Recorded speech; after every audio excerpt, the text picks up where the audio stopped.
Bote balandi ya sango ya Congo ya Kinshasa wa pepa inga il revient longa les bassins na yeli susu une fois de plus awa na kati ya siège ya INC na zalinga moko na mona mboka Douglas pona ko panza pendant teke ndenge boyebi ka mambongo ezala ka mbote mona mboka mbote ya pas journaliste hein? Bonne santé eza kitoko mité parce que mabe koti na ville ya Kinshasa na gouvernement Gentini Ngobila do mabe koti na ko mona Gentini Ngobila alinga dérouté alingi apelisa moto toi on a posé ça la coalition mais Gentini Ngobila alinga bunganzila donc il faut regarder de Gentini Ngobila mabezali alinga pelisa moto mais moto ça ko luka akwa ko pelisa ngote parce que ya numbi akwa ko boma ngote tielo mais alinga pelisa moto tango lobi ete mona mboka Gentini Ngobila azuka pelisa moto mais bino boko tambola na kati ya coalition bino boza bato boko tambola na kati ya pouvoir bino boko diriger boye lisusu nini non konima ko la coalition toza bazo baté toza ba nyamate que non comment est-ce que nous sommes dans une coalition FCC et Cash na kati ya Cash au moins on a moins de 12 députés na kati ya l'Assemblée provinciale mais comment Gentini Ngobila bisa gouvernement na ye aucun ministre provincial ya IDPS ou ya INC donc Gentini Ngobila nga sakana biso. Comment expliquer ça? Et puis là, dans l'entreprise, on a pouvoir Gentini Ngobila. Ok, DG à INC ou bien à IDPS. Tout ce qui est battu. Oh! Si le gouvernement, on a un gouvernement provincial et Yoka, ça la passe. Si ce n'est pas qu'on va battre, il faut faire le bilan. Or, tout le monde Gentini Ngobila, c'est Kimbuta. Kimbuta, Atikala, Bater Samboya Yamboka. Depuis 2018-2019, il y a Bra Congo, il y a Bra Lima, il y a Souhaité, il y a Moïse, Kimbuta, il y a il faut avoir encore dit que Kimbuta, tout le temps, la mise, mais il y a un abusé. Et puis, dans le gouvernement, tout le monde a fait ça, cache à ça, mais quand on nomme Batalamouka de Kolangaï, vous savez pas, c'est la biso. Quand on nomme Batalamouka, on nomme Batalamouka, on nomme Batalamouka, Moïse Katoumi, dans le gouvernement, cache à se trouver, il est besoin de trouver, il s'est trouvé, tout a bien battu. Donc c'est une bonne sa moto copila. Donc on a besoin de c'est impossible que mon arrêt au gouvernement, il y a vu la Kinshasa, il y a une sensation de PSAT. Mais quand on cherche à la mouka, vous savez pas. Mais ils allaient quand même partager pouvoir mon amboka bozaka bino mon côté tant musu ba reconnaître écoute la muka na ndenge na bango ba moniete bazape bato baza na plateforme na kata politique ba lobi bazo bande ko ba travailler ba ministère ekoya tant ba kosala makambo nyonso awa kala mingi te bino bokozo ya bino mais ndeko sanga ina la muka asana kati ya ko FCC na kashite so ba to bina la muka ba ministre ba mele accord ngo bolobela gani na kati accord wana bolobela gani yo mona ba ko ya ni ya palana ni na kabila o mona ba ko ya ni ya demo o mona ba ko ya ni ya Moses ne ba ko enera c'est le faux débat c'est faux il faut même pas parler de ça on est bossé intérêt à peuple congolais à bénéficier mais comment on chanceux qui est déjà que non mabe koti chanceux appelle Simoto comment est-ce que tu vas FCS bata l'amour na kata gouvernement na yo olongoli cash basa ka vraiment té ata ba mandataire public o esa na kata pouvoir Gentini Ngobila aneme ba tuana té tolo ba té donc Gentini Ngobila ka buso ba ko sala biso ba changé cette rotare Gentini Ngobila il faut revoir le gouvernement d'administration provinciale matolo mingi toko kenda na moni te zali penza na kati na kanda pamba te Gentini Ngobila akosalama asali makambo o bino bokana kite mais na boyoka ni na bino nengo bengi ba accord boyoka na ki partage ngo zala ndenge nini atambo libanda ya ba accord to pe atika na kati ya ba accord to pe boyoka na kati mambo tali gouvernement provincial ndeko Gentini atambo likolo ya ba accord be Gentini atambo likolo ya coalition di ba accord c'est trop dit Gentini Ngobila atambo likolo ya coalition to na kati ya coalition to ndinu non biso wa mito biso to mobali Kabila FCC commence na biso mais comment quand on fait maintenant on biso comme ça battu opposition on va dire que ça opposition républicaine on va ça na kati ya coalition ni FCC na caché au besoin ministère mais biso au tu peut ça biso tellement mon côté tout le bâti le chantier ko ça la buzoba et puis na kati ministère da nommé ba ministre provincial ba toucher $14,000 un député provincial a touché $14,000 est-ce bien non nous avons tous les preuves Gentini Ngobila buzoba ko ça là je le mets vraiment dans les tranquille pour ça à ligamment les besoins de ça nzela parce que besoin que ça Gentini Ngobila ko se pena ngote il faut bana nous ko auditer qui muta oyo plus de 2 ans à récolter ba recette ya vile ça oyo ni bra Congo ni bra en foot ba taxte est-ce bien moi on va passer ça la nzela ya Bekatef ya nzela ya Njoko qui muta aller misolo des gens mais Gentini Ngobila tiki na avant na ka ndengwana et ko ça biso il faut teba na INC to rata ministère provincial la ville Kinshasa et ko ça la passe la muka azwa ministère ndenge nini la muka ça na biso ta ba ministère ndenge nini donc chantier ça buso ba ko ça la wana biso to côté les mains to côté les mains likambo ya kowelela na bokowelela pouvoir pour na peuple to bokowelela ka pouvoir pour ba coalition to pe pour ba parti politique. C'est comme ça mon que ne pour na bentire na bino loka baninga ba djubino bo djuite boko tomboka soki bato wana basali mosala lolenge elongo bani peuple a se retrouver mabezali wani ndeko to boy te to ça pour l'intérêt la population c'est pour intérêt général ya peuple mais ceux qui ont kota ozana biso na kati majorité na biso présidentielle il faut que na cache beaucoup ta FCC mais la muka bandeko Moïse bandeko ya Ebemba baso ministère provincial en guise de quoi baza na cache baza na FCC. Alors, nous trouvons c'est notre il faut il faut le biloko chantier la salle il faut revoir le gouvernement là. Il faut demander bilenge INC ba ko ta gouvernement. Il y a des jeunes interférés ba maele. Il y a des jeunes na kata INC ba fait de la fédération ba maele. Pourquoi des gens comme John o ba bundi na kata mboko ba zoité. Kaka apesa bata FCC non bata la muka ministère. Donc temelo ko na chantier il faut revoir gouvernement professeur soit revoir ngote to mananzela akoma so anzela nae matono mingi toko kenda awa po simili kambo etali babilenge ya MLC bazue esika retour ya mwana mboka Jean-Pierre Gombo awa na kati ya Kinshasa ba dérapage esalemi mais likambo komituna pona nini ekoyi kaka mokolo o bino boko kende kotondo nzambe matondo penza na ba pasteur o bayaki pona kosala messe ya action de grâce et considérer moko Jean-Pierre Bemba yaki boko sala ka continuité Kabila to pendengeni. Merci ba motuna ko loba ko ya Jean-Pierre Bemba ezeloko ko bangsa bisote c'est non na fait na kati ya mboko. Jean-Pierre Bemba je le connais bien c'est mais qui est trop maîtrisé et quoi c'est mais qui est sanguinaire dans ses mains o to binga na kisangani ya bon wa tebele na guerre akena ko benga armée rwandaise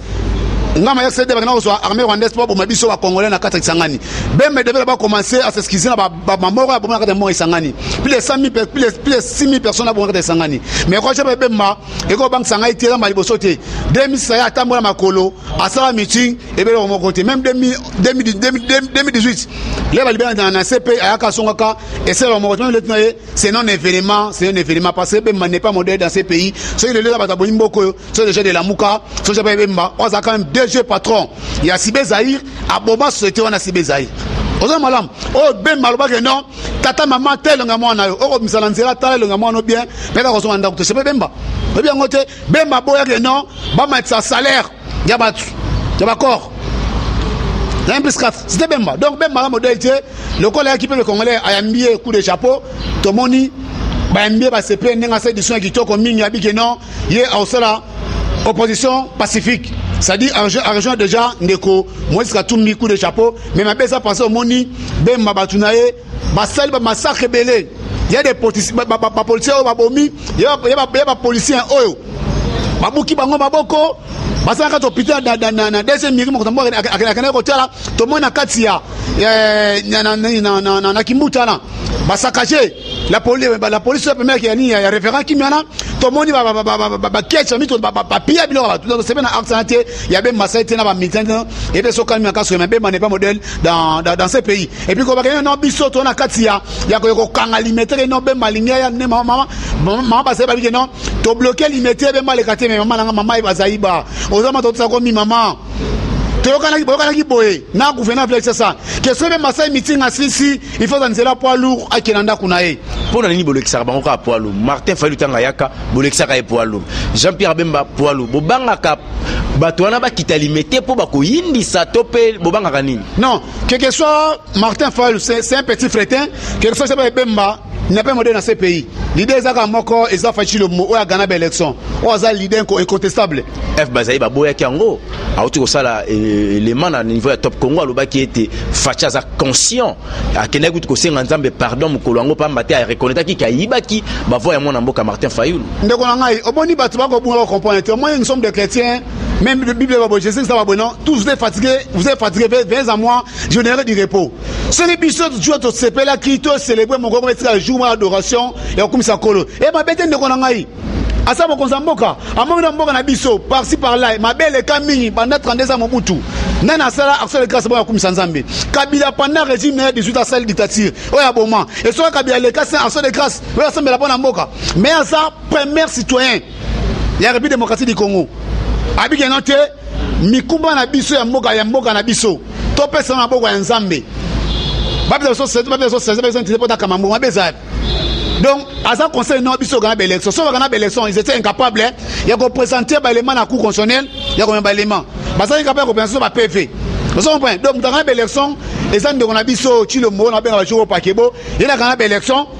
tout le monde libana ya mboka ezala Union africaine ezala États-Unis européens ba nimane ne mo konza mboka base 2023 ba wele ne ba wele déchi na bonne opposition to na besoin 2023 c'est que c'est président Fachi azana mo konza mo kama moko matono mingi baimboka na niveau ya UDPS batuboko tamona bango na kata ya boyoka ni wabengi coalition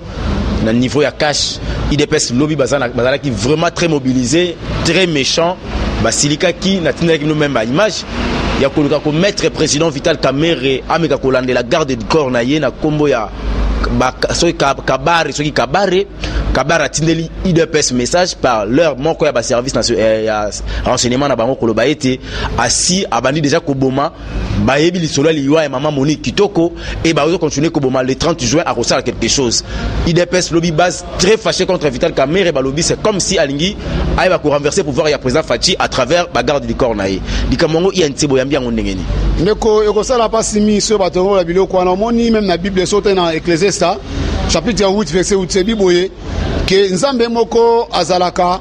maître ko zasu le via moto tan salingi c'est même ça kufaka ezaki nzambe peta lingi na kuzana akufalo lenyana na kota la polémique na te garde du corps ya président Abisso Vital Kamerhe ezana ko motangana te eza monsieur Munongo ko sa capitaine na colonel te donc c'est un faux débat bataille de PS ba fongola misu il y a des gens na monde qui na comprendre ba dongola misu za pemel ba na posa be saliba na biso mutu ko za pe sima lokoti asali kombo ya président Abisso Vital Kamerhe on se comprend il y a pas dongola misu de bi que non eko so bata FC bata lamuka ba na posa libana biso e kabona IDPS mais elle libalo za kitoko mi makasi koleka garde na biso garde à président Abisso Vital Kamerhe za kombo tangana te eza ndeko na biso Munongo eza barakate eza baraka na numéro wana ba lobby ba pesi pendana kombo numéro monde benga garde de corps wana azali kolaka UDPS baliwa asala ki bango déjà ndenga sa Monique Asaki etikali basusu elikambango epesi mbutu lobby na 10e rue tu peux pas imaginer non j'ai même ma tête à couper on a loba et en masolo garde mon konzambo garde Vital Kamerhe c'est pas comme autant ngai bana semaine nationale c'est monsieur Munongo ba c'est belé na ota ba kona bango te ya monsieur Munongo oza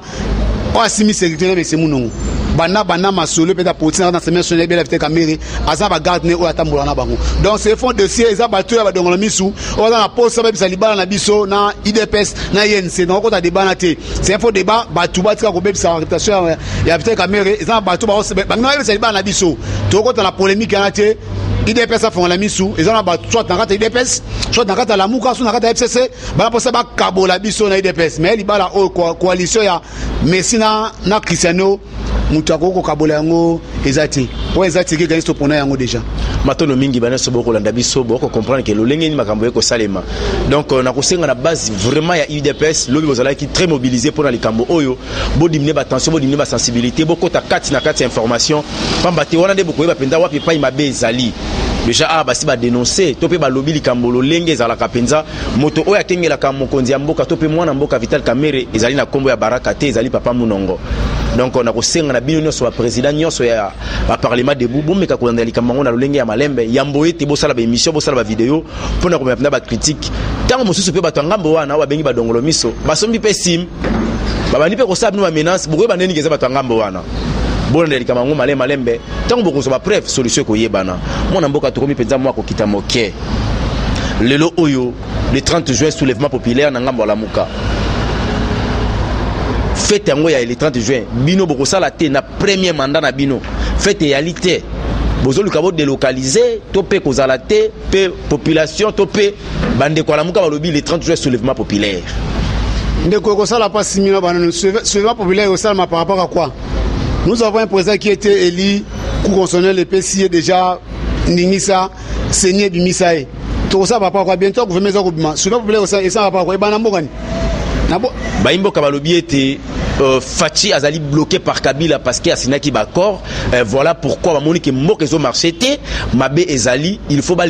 libérer Mboka Nabiso Congo, Moutako libérer Mboka Congo Zalika peuple congolais. Voilà pourquoi il faut se soulever, Babengana Félix, Babengana na Kabila. Non, neko seulement populaire était au salama jamais. Biso de ton niveau travail nan de Kabila et ça par rapport à la constitution. Constitution ni ça au travail nan de Kabila. omoni na mikili même ya poto ceux qui mutu azui majorité ngam so basi majorité parlementaire et ça bossa la coalition le quoi ça mali bossa ka mboka na biso depuis le monde entier le monde Congo na to sala alternance pacifique ya mesa batumi pasi mi koleka biso ni ko travailler na Kabila passer na zoki ba député ben na kati ya Assemblée nationale biso di présence et ça la coalition to travailler ndeko Kabila sur pas voler ko bima wapi na ko banelo kwana biso to ba pays o ezelo ko ba pays à Maghreb te non ou la miki bo non ba to passer le kwana on se comprend peuple qu'on a la calme bientôt vous mettez ko bima checker nous to peut ça bango chance et vous mettez ko bima potier peuple congolais à se retrouver on a 60 ben non se voler ko ça mais on ko ça maté les 30 jours to refléter fête les 30 juin si pas samedi si pas lundi to refléter en mais on va pas ko ba non se voler ko ça et ko ça maté nous avons un présent qui est en place. Il y a des gouvernements provinciaux déjà au FNR 4 ba ko travailler et ko utawa pe ko banda bi ko nangai ouais ça distraction de notre failu ba talanga ba ko sala ba ça ka gouvernement ba ko lanja tingo bila ba dans gouvernement ya katanga ba ko sala bon ce que bisanga siko e ko utawa ko bila eza pure distraction ba ndika longa ba ko sala ben maza clair ben mabike non je veux faire une opposition pacifique et ben na mo nga ba ndundu donc de ko failu sika ko rêver 2023 au possible et puis déjà non il sera votre leadership jamais bien baé à votre leadership déjà donc moi qui n'a qu'à ça meeting il y a ces intérêts si même ma était clair il devait dire que non na base que non voilà na pèse non mode autre pour voter faille na pèse non merci ne voter qui mais c'est faille à te représenter atikali pe ko reconnaître un compte de sécurité tanga kikombo ya bato bakufa pona 1 minute de silence atangi ba Rose Chimanga ba Thérèse Kapangala ba Kim Kester Mene ba papa Lutuma ba papa Wemba mais compte de sécurité atikali ko lobate non et opinion na kasi ndenge ba boyi ko présenter mon mboka Fayulu a comparer non déjà que non ça pour donc Fayulu ba on dalsim c'est Fayulu moto wana azala kaina 2018 le kola bazongi bango nyonso il faut boto la Fayulu moto wana yango boyi ko présenter Fayulu que non merci bana Congo bana Tchang le kola na personne mode de voter ndeko la ngai Fayulu a remercier ba a remercier yango te donc bema et si abotoli bon on a déjà et pas de on Fayulu mais la muka parce na katia désolé makasa ko sakanate parce na kata la muka il y a des députés au bazaki eli il y a des membres à la muka au baza ba ministre provincial dans gouvernement ya Ngobila il y a des membres à la muka au baza kati ba mandataire na kata gouvernement ya Katanga il y a des membres à la muka baza ba ministre na gouvernement ya Kasai nakata patana ni olanga nani o nani alaki secrétaire général adjoint ya YNC nani Claude Lubaya et ces personnes est passé Claude Lubaya basa ministre provincial na Kasai donc la muka eza pas vraiment maison eza l'avenir mon côté ba ko ça l'opposition té et si ba panzani basa l'engagement té ba dans 2023 na ko ça ni olanga Jackson Ngobila au revoir gouvernement non parce que cash a se trouver parce que cash a joué le mon côté biso tona moins de 12 députés en Katia ensemble provincial bien avec ça mais comment expliquer on nommé ba député on nommé ba ministre ya la muka donc ça ne pas simi no Jackson Ngobila soko sali buzoba okute so nzela ba JNC to kobareyo nzelo ko lekate matono mingi to komina suka motuna suka yelinga ezaliete est-ce que 5 ans ekokoka na Kabila ona coalition boko kenda nango po Gentili Koto a ko bloquer boleka Koto ba ko kanga bino ba catch boko bengana la muka akokota ndinga akokotela boko ebate bino bato bo signer ba coalition boko za Kalibanda est-ce que 5 ans pene kokoka penza awa ya coalition na tikeli yo micro nyokola ngai ekoka 5 ekoka te baka to na pouvoir ko sa remaniement et dans le gouvernement Gentili Ngobila il faut revoir dans personne meeting il faut revoir gouvernement na et c'est impossible mon président de la République azan ministère m'a fait ça de votre ça remaniement na gouvernement Gentili Ngobila dem des choses qui sont venus au bima bientôt là d'ici le 15 après 6 mois 9 mois une année on peut faire remaniement toi la président baisser mon corps et ça on a biso tilo mo akokokate baboto la bino ba gouverneur bango baboto biso ba ministre provinciaux yebisa ngai bakoboto la kabino yeka président kaka ndeko fachi akosala omoni bato ba comprendre fachi après 2 ans 3 ans également mbaloyo c'est un bosseur fachi akosala tango to kangi ba 28 cachot ezaki à aner na kangi yango on n'est pas Kabila la kebele tango to misi ba prisonnier mon enseigne o ya bunga ki adaki ane connaissait mon enseigne ko se paraître na nimeka mon enseigne ko so na mbogo tango misi frère ki diongo héros vivant et comme la area gestion Kabila kozo pande ko ngai na misi bango tango mo konza mo ko nomé ba DG Non, non, mais c'est Kabila. Toi, tu as refait, maman, Rolobana, Moutao, déjà, Moza, Fati, toi, c'est la gouvernement, Robima, bientôt là. Même si Robima, ça va, ça va, tu as un remaniement. Eshima, votre magazine qui bat au rythme de l'actualité. Une réponse à vos besoins en information, un éclairage dans divers domaines. Impartial, documenté, instructif. Eshima au cœur de l'info. Retrouvez la nouvelle édition. Exclusivité.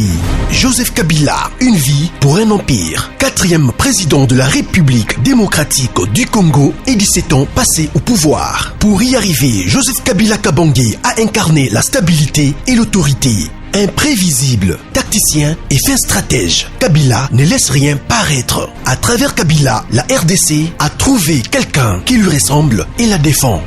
FCC, l'art de perdre la présidentielle pour tout diriger. Province, développement du Kasaï, Dieudonné PM, tout au côte, le profil idéal. Son objectif, faire du chef-lieu de la province, Chikapa, un puissant carrefour économique. Découverte, Janine Mabunda, une femme d'exception au perchoir de l'Assemblée nationale. Focus, Gaston Moussemena, l'homme et ses traces indélébiles. Politique, honorable Kulungu Douk, l'homme qui porte les espoirs d'un Kwango valorisé. Bailon Gaïbéné, le bourgmestre qui a relevé des grands défis. Géostratégie, RDC, de plus en plus convoité. Institution, Jérôme Kitoko et la réforme de la Cour de cassation. Nation, Henri Thomas Lokondo, une liberté de pensée qui choque les idolâtres politiques. Interview, politique extérieure selon Jean-Pierre Alumba. Économie, Gopas, un éléphant blanc choyé par la RVA. Retrouvez l'intégralité du magazine Eshima dans les kiosques. Eshima Magazine, un nouveau standard d'information.